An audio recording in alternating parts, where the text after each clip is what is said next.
Dr. Joe Biden leaving Washington, the Washington, D.C. area about 7:15 this morning, arriving here in Miami, touching down in Air Force One about 9:30. Right now, the president is meeting with first responders and those rescuers who have been at this effort, at the scene of the devastation now for more than a week, since 1:20 in the morning last Thursday morning, when Champlain South Towers 55 units crumbled to the ground. We have told you that work has stopped, but the president now meeting with those first responders.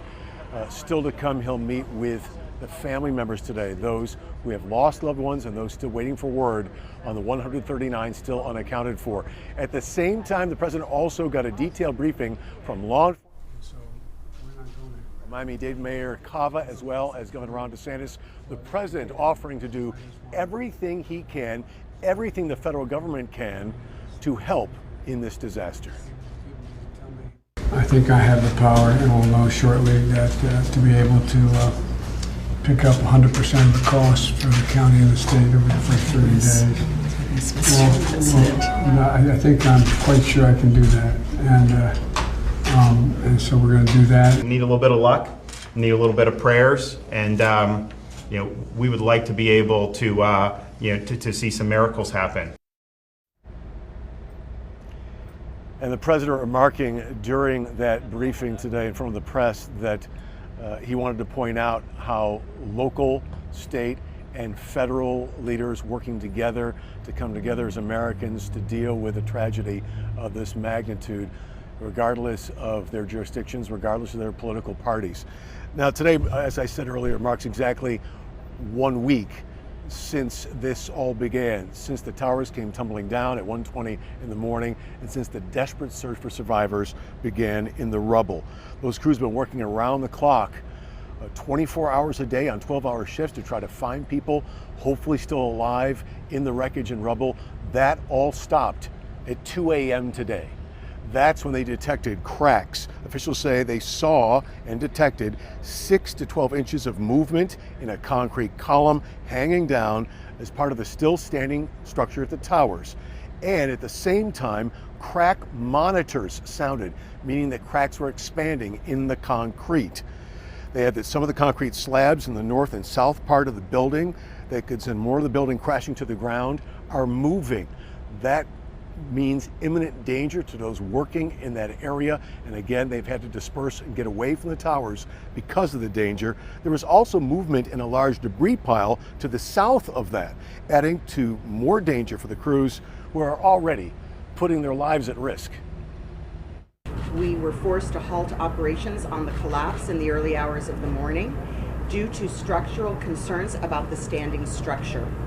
We're doing everything we can to ensure that the safety of our first responders is paramount, and to continue our search and rescue operation as soon as it is safe to do so.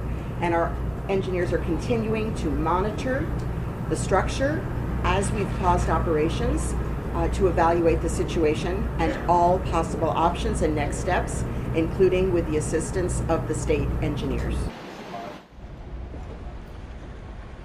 And those engineers are now working with officials to determine when the search and rescue effort can begin again, but they won't do so until they know it's safe. So far, no timeline is set on when that work can resume.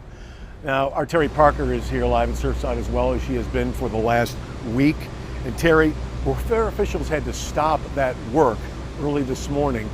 There was something very disturbing they're reporting, they told us about today. Very disturbing. It was a chilling and sad update from the Miami-Dade fire chief, telling us that they heard while they were searching the sound of someone trapped in the rubble, a woman's voice, but they were unable to find her.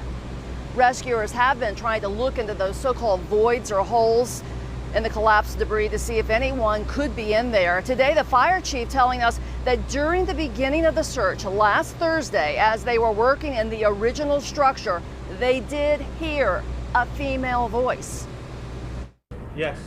Unfortunately, during our initial search and rescue efforts, while we were working underneath the structure, the same structure that is significantly compromised right now, we did hear audible sounds, and they were searching for a female voice is what we heard for several hours, and eventually we didn't hear her voice anymore.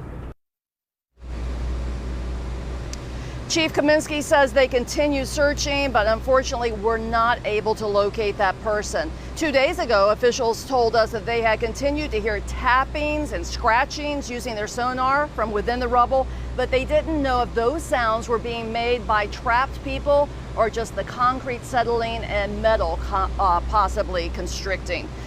And the fire chief says that the emotion of hearing a voice like that and not being able to get to that person just emphasizes the magnitude of what they are dealing with and how very desperately they have been searching.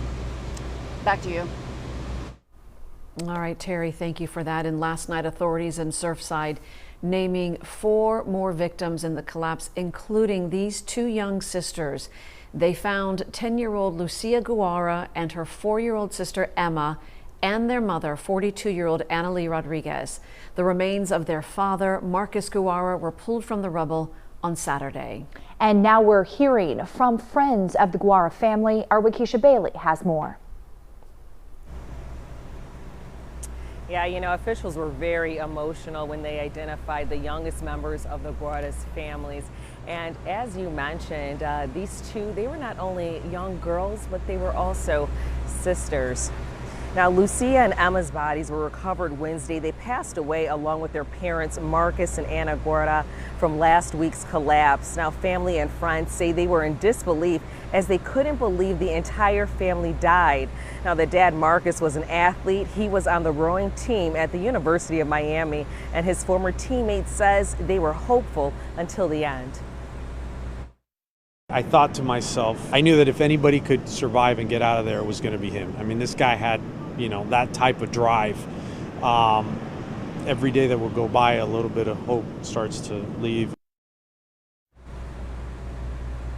And Lucia's classmate created this GoFundMe page to help the Guara's family and another family that wishes to stay anonymous. Now, we will link to our website at WPBF.com. That site, it has raised already more than $14,000 so far. And as of right now, officials have not identified any more victims. Reporting from Surfside, Wakisha Bailey, WPBF 25 News. Wakisha, thank you very much for that. And again, on this very frustrating 8th day of the search and rescue operation, all work has stopped. By the way, President Biden and the First Lady are not leaving anytime soon. As we mentioned, they're meeting with first responders now at the St. Regis Hotel. Those who've been at this for more than a week, trying to find people, trying to somehow hopefully save a life, but find those people, the 139 still unaccounted for. And later today, the President, First Lady will meet with the families of those missing, the families of the victims as well. That'll be followed by remarks to the nation before the President, First Lady return to Washington late this afternoon. We will be here covering all of that for you throughout the day.